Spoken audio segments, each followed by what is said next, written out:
Good morning, Thrive Tribe and Co Connect crew. Might just give it a second, let a few people jump on. I got lots to say today. Actually really excited about the video I'm going to do on our Thrive Tribe and Co business page, so please pop over there at 10 a.m. and jump on that one. So my topic today that I really want to talk about with our members is time management. And I had one of our beautiful members, Michelle Brody, actually reach out to me the other day and ask about time management. And she thought it'd be a really great topic to discuss, which I totally agree with, because often, hey, there she is, she's on. So thank you to Michelle for inspiring this live.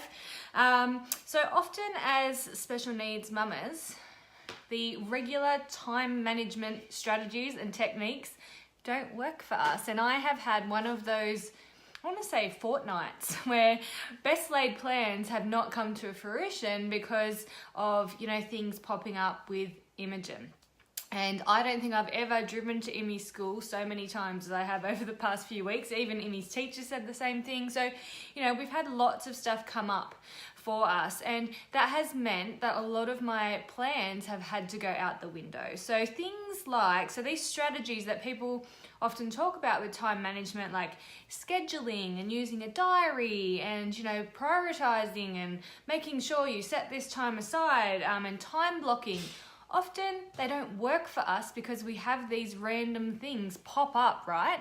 And they have to be our priority. So I really didn't have a choice over the past 2 weeks. The other things had to take a back seat and Imi had to be that priority. So I use those strategies when I can, but more often than not, things have to move. And I think the problem with us trying to use these traditional time management strategies is that we don't have traditional lives, and often when we can't use these strategies we feel like we've failed.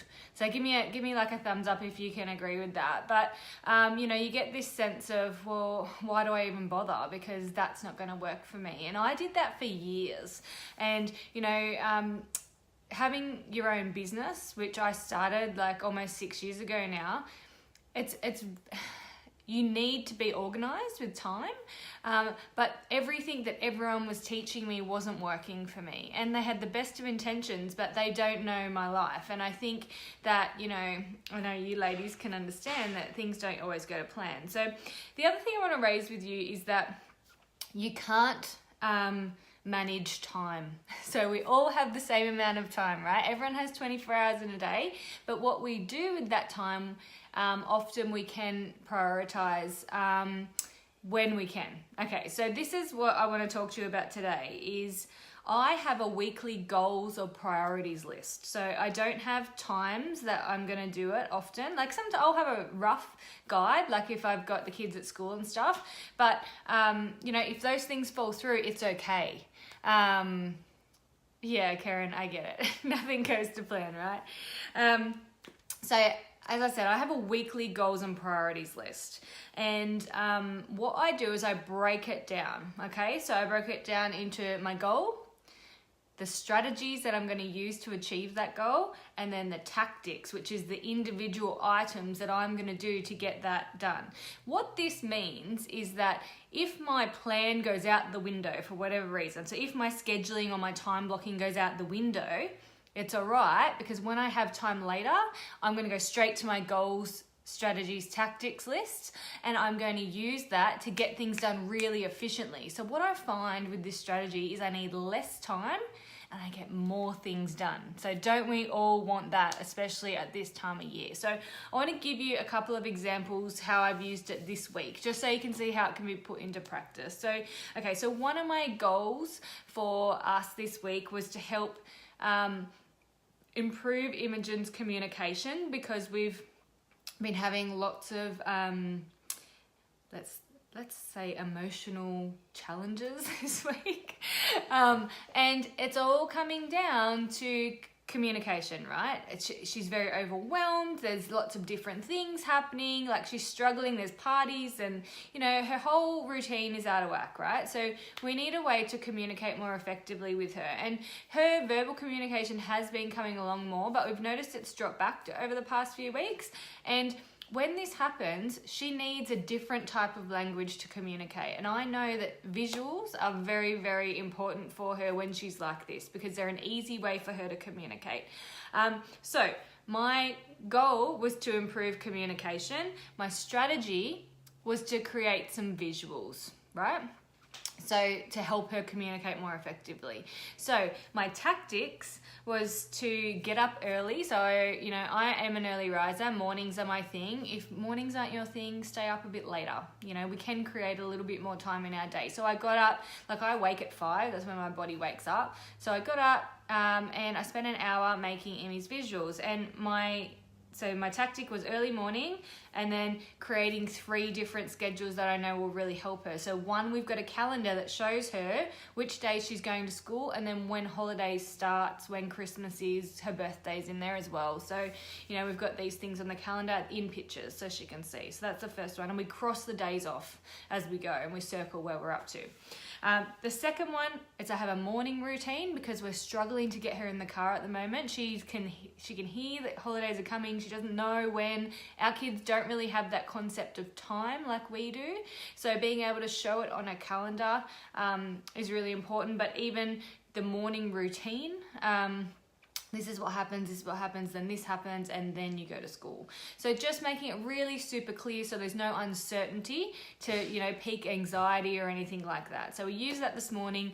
She did have a little bit of a fit when she got to the toothbrushing part, and she was like, no, and we sort of skipped over that one. We'll try it again this afternoon on our schedule. But, you know, important thing is she's in the car and she's off to school, so schedule worked, right?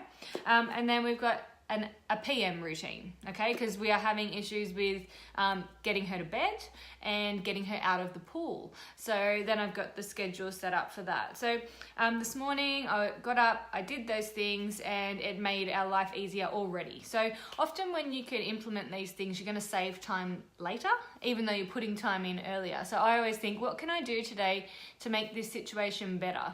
And that will then save me time later on. Okay, let's give a different example. So the example might be, the goal might be to get your Christmas shopping complete, which I'm almost there, so close. So your strategies, okay, so what I do is I have a list of people that I need to have gifts for in my phone, and then I write the gifts next to it that I'm gonna get, okay? So that's my strategy, the list of people with the gifts that I need, and you can tick them off as you go, okay? Then your tactics might be, so if you can't get to the shops, what online shops can you shop from? I'm loving online shopping this year, so I don't have to go with all the crazy people at the shopping centre. Online shopping is amazing at this time of year. You know, do you need a babysitter? Is there a time, do you have some like funding in your NDIS package where, you know, you can get a little bit of care for your child and then get out and quickly do the shopping that you need to do? Like, what things can you put in place to get these things done this week? So I suppose I just wanted to share with you guys how time management can be done differently, in that you don't have to specify the time. And then if things go out the window on that time, it's all right, because you know what you need to get done. So with my time management though, I just make sure that throughout the week, whenever it is, those things get done. And that's how I run my business as well, that, you know, it's not always going to go to plan, but if I can just make sure I get those things done sometime during the week, then it's okay. And I honestly, when I adopted this, rather than having, you know, time blocking and scheduling and stuff like that and having to stick to the time, and then I would feel crap because, you know, I had to drive to school or an appointment come up or whatever, I would feel really guilty. But now it's like this weight has lifted from my shoulders. Like, it's okay, I didn't get done then, but I'll work it in later on when, you know, Emmy's asleep or the kids are at school, or I'll get up a bit early that day and just get a bit done while everyone's sleeping. So There is also this concept of no extra time, which I really love. And this is getting things done at the same time as you're doing other things. So how I like to use this is actually with my personal development stuff. So, I always believe that us investing in ourselves, in our own mental health and knowledge and skill set is so important for us to improve as human beings. So I love to listen to podcasts and audiobooks. So no extra time. When I do that, I don't actually set time aside to listen to an audiobook. I listen to it while I'm driving the car or while I'm cooking. So I want to read Amanda's comment. We've been using a social story every day to prepare Ashi for changing classes and teacher next year. It's so important. So he isn't surprised. No, he doesn't like change. Who likes change though? No one likes change. And I'm going to talk about this on my video at 10 o'clock on the Thrive Tribe and Co page about inclusion, in that, Amanda, I don't know why every single kid doesn't have a visual for their teachers for the following year. Emmy's comes home, I don't think it's here, but so it's got a picture of the 3 kids that are in Emmy's class, so their school photos from this year, and then a picture of the teacher and their names underneath it, so they know that next year that's who's in their class. They are prepared for change coming. But it still surprises me how schools haven't adopted this, because all kids can benefit from having these forewarnings and even like schedules in the classroom. I know that I took Cooper to school for Siblings Day, where they do like a special day for the siblings of the kids that go to Giant Steps, and he went into Emmy's room and had a look around into her classroom, and I said to him, what was your favourite part of Emmy's classroom? And he said, oh, the pictures on the wall that tell them what they're going to do. Now, Cooper isn't autistic, but he really liked that forewarning. And I know some schools are adopting this now, but it's not common practice across the board, and I think it really could be, but I won't get started into that because it's going to be my next video. So no extra time is how can you include things in other spaces of your day. So it might be, I'm constantly using my earphones or Bluetooth in my car for phone calls. So if I've got to call a doctor or I've got to call a therapist, how can I do that while still doing something else that needs to be done? Like, for example, driving somewhere else, there's lots of ways that you can fit those things in. So I would love to hear a little bit about your time management strategies, anything that works for you. That's what works for me. And it doesn't mean that the other things are wrong, like scheduling and having a diary and time blocking.